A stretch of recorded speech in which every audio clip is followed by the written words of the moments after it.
কোটা বিরোধী আন্দোলনের সমন্বয়ক সার্জিস আলমকে হল থেকে বের করে দেওয়ার অভিযোগে ঢাকা বিশ্ববিদ্যালয়ের ২১শে হলের সামনে বিক্ষোভ করেছে শিক্ষার্থীরা।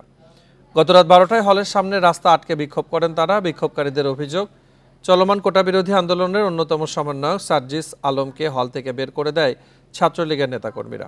নগদের কাছে সব গ্রাহকই প্রিয়, তাই তো সারা দেশে ক্যাশ আউট চার্জ সবচেয়ে কম।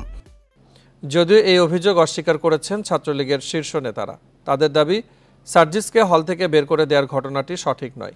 এ বিষয়ে সার্জিস গণমাধ্যমকে জানান, ভুল বোঝাবুঝির কারণেই ঘটেছে এমন ঘটনা। জানান, রাতে হলে থাকতে তার কোনো সমস্যা নেই।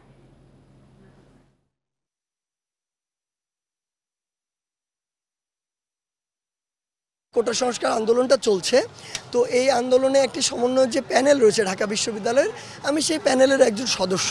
মোরাল জায়গায় যদি একজনকে আপনি সরায় ফেলতে পারেন এভাবে বা বের করে দিতে পারেন, বাকি স্টুডেন্টদের মধ্যে একটা ভীতি ঢুকে যাবে, কিংবা এটা সবাইকে ডিমোরালাইজড করে ফেলবে। ওই জায়গা থেকে হয়তো চেষ্টা করেছিল।